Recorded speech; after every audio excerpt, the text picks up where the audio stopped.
Hello, my name is Sid. You may recognize me from some of my earlier work. No entry, no running, and my favorite, caution, slippery surface. Of course, my work doesn't just stop there.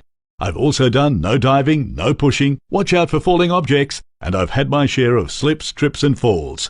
I've been electrocuted, stood on a cliff, and even been set on fire. However, I am a trained professional, so don't try any of this on site. But when it comes down to it, I'm just like you. I live an active life. I like to windsurf, canoe, hike, skateboard, swim, hang out with friends, water ski, ride a bike, ride a horse, wear a dress, dive, read a good book, go to work in my pants and sometimes shoot stuff. I keep clean, recycle, and have a massive pair of scissors and a comb. So you could say I've been around a bit, but let's face it, most of the work I do can be avoided. Like wearing a harness at heights in case you fall. Be aware of your environment. Stay away from obvious hazards, and don't stand underneath or in between big things that can squish you. In our line of work, we all need to put a little bit of thought into safety when we're designing a project. For example, wouldn't it be better if the safety switch wasn't located behind two giant fans at the base of an electrical shaft? Or if there was a way of working at heights, without actually working at heights? Maybe we could make some of the big stuff somewhere else and just bring it in when we needed to, and then just put it together on site. If only we could travel into the future to see how design decisions made today can have an impact on tomorrow. When this office was designed and built, a certain type of carpet was used in the fit-out. Unfortunately, everyone blamed Mr. Plumpton's love of experimental cooking, particularly his sprout and camembert pie, for the nausea and obnoxious gases that were making everyone sick.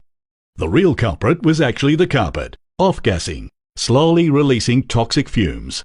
Getting rid of Mr. Plumpton didn't really help. And who would have thought that when Sam here was digging a trench, because it wasn't properly shored, he was actually digging his own grave? But that's not all. Even some of the simplest design decisions can have huge implications. When this hospital was finished, the height of the light fittings and the need for extra bed space meant that the only way to change a simple light bulb was by trampoline. Even something simple, like opening a window, can be a potential hazard when not considered properly. If we journey further into the future, we can see how mankind has evolved to adapt to deal with these hazards. For example, the problem of falling objects, and indeed falling people, will be a thing of the past. And that those hard-to-reach places will no longer be considered hard to reach, but more a test of skill and flexibility. But problems seldom go away. They're just replaced by new ones.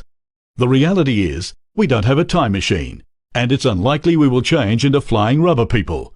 But the WHS laws around the country have changed. We now have a responsibility to remove hazards through the design process. At Lang O'Rourke, we want to lead the way in smarter thinking and safer design in the life cycle of our projects, construction, design maintenance, operations and demolition.